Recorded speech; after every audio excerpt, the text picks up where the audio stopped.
Hey there, this is Elliot Martin on the campus of Huntington University. You're listening to Rooted, an in-depth conversation with interesting people and topics that matter to the Forrester family. Make sure you're subscribed to Rooted on iTunes, Google Play, or Spotify. You can find us by searching Forrester Radio Rooted, and you can also catch Rooted Sunday evenings at 7 on 105.5 WQHU. Today I'm joined by Desiree Jackson. Des is a teacher at Lakewood Park School. Thanks for joining me today. So, first up, what got you into education in the first place? So, I actually, before I came to HU, I thought about doing teaching and then decided to go a different route. I got a music and business degree here, worked at Sweetwater for a couple years, and then decided I wanted to get back into the schools for some odd reason. I think it was because I did show choir on the sides, and I really just loved working with the students. So then I'm like, I'm going to quit my full-time job and become a substitute and try to get my teacher's license. So that is how I got into teaching. Mm-hmm. Well, that's awesome. So what really was that full process of like your education? Did you have to do a lot of student teaching as well, or? No, because I had a college degree, they have transition to teaching programs for people that have like their master's or their bachelor's. So it's like a faster process, like a shortcut. So all I had to do was like do a couple courses online, and then basically you can select either elementary ed and or if you do like secondary, which is middle school and high school, then you would pick a subject, and I picked math. So I did both elementary and math. And it took me like probably a year. Actually, during COVID, I just knocked out all of the, like quarantine, like I knocked out all my courses and just got it done. Wow. Yeah. So over the time that you have been teaching, mm-hmm. how has like your style changed, or has there been any like things that you noticed? And how is it like teaching students?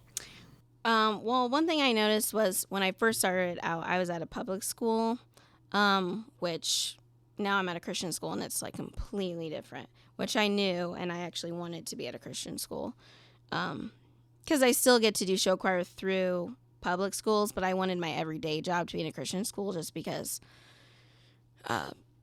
just like it's centered around my faith and everything. But that's probably the biggest difference is like the freedom to express my faith and like hold students accountable to the Bible instead of just like the school rules or whatever.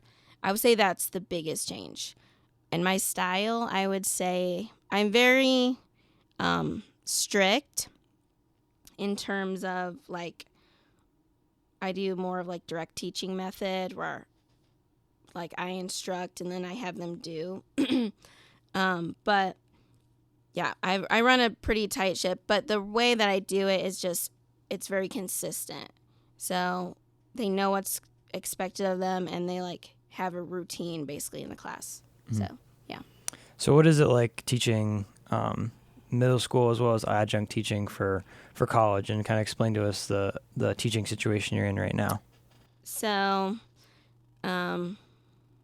I love it because I love to be busy. I like teaching both. It's just like I get to meet a lot of different ages of students. What's it like? I enjoy, some people don't, but I enjoy teaching the younger kids. 6th grade is probably my niche, but if I have the younger kids like K or 5th through lower, it's only like in 30-minute increments I can handle it. But I really enjoy it. They just have like a fresh perspective on life, and they just like, they want you as the teacher to like them. Whereas like when you get upper into high school and stuff, they have to approve of you. It's just kind of funny how that works.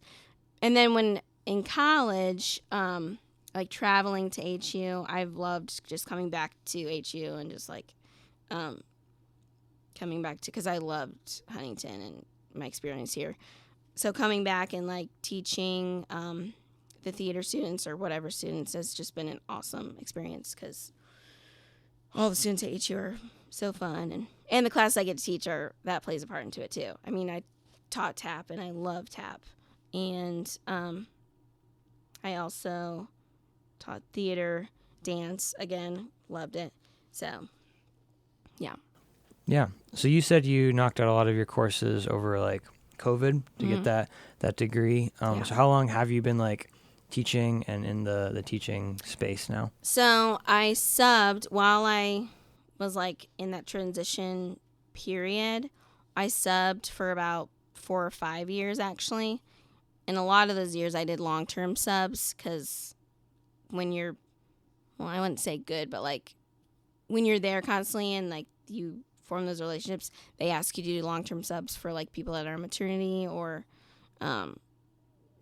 maybe they have a medical surgery or something. And so I did several long-term subs before I ended up getting my full-time job. So along with that, what is it like teaching in Northeast Indiana? And have you taught anywhere else? Got any other experiences anywhere else? I don't have experience anywhere else but Northeast Indiana. Well, in Northeast Indiana, there's different districts. So I was fortunate enough when I was in the public schools, I was teaching in Southwest Allen, which is one of the highest public school districts in Northeast Indiana and actually in Indiana total. It just really has high expectations, and the students and families are they're just known to have high expectations, and it's just a good school district to work for. And then so my experience was good in that district. And then since Lakewood is in its own district, since it's private, I've also had a lot of good experience with that, and I've really enjoyed it because again, it's like smaller and it's closer knit, almost like a Huntington feel. The parents are really supportive. The staff's super close. So, yeah, that's what it's been like teaching in this area. Yeah. Did you always plan on being around here, or did you originally want to travel somewhere else to teach, or has it always been wanting to come back here? With the transitioning to teaching program, like I didn't really have a choice because it's like through Indiana. So my license is Indiana, and then for 3 years, and then I can like teach anywhere outside of Indiana. So right now I didn't really think of anywhere else because I had to be in Indiana. Yeah. So if I had to teach anywhere else, maybe it'd be like close to like maybe in Texas, like where my sister lives. I don't know. Mm-hmm. Cool. Yeah. And are there any unique challenges that you face as a teacher? And if there are, kind of how did you overcome them? Well, teaching, sometimes you don't get like obviously the biggest salary. But how do I overcome it? Through all my freelance choreography jobs. Like I just have so many with show choir, with Huntington, not only with the class that I taught here, but like musicals and stuff. There's always like some freelance stuff that I'm doing. So it balances out and actually works out nicely. But that'd probably be the only challenge. And I would say since I'm like, I look younger, sometimes age can kind of be like, oh, you're just young. Like, no, like I can still handle a classroom. You know what I mean? Like, I don't know if that makes sense. Oh, how did I overcome that? Just the Bible verse, don't let anyone look down at you because you're young, but set an example. So, yeah. And I let my awesome, I let my like quality of work speak for itself. Thank you, Desiree Jackson, for joining me on this episode of Rooted. And thank you for listening. Make sure you subscribe to Rooted on iTunes, Google Play, and Spotify. And remember, you can listen to Forester Radio over the air in Huntington on 105.5 WQHU, or stream us anytime, anywhere on foresterradio.com. Stay rooted.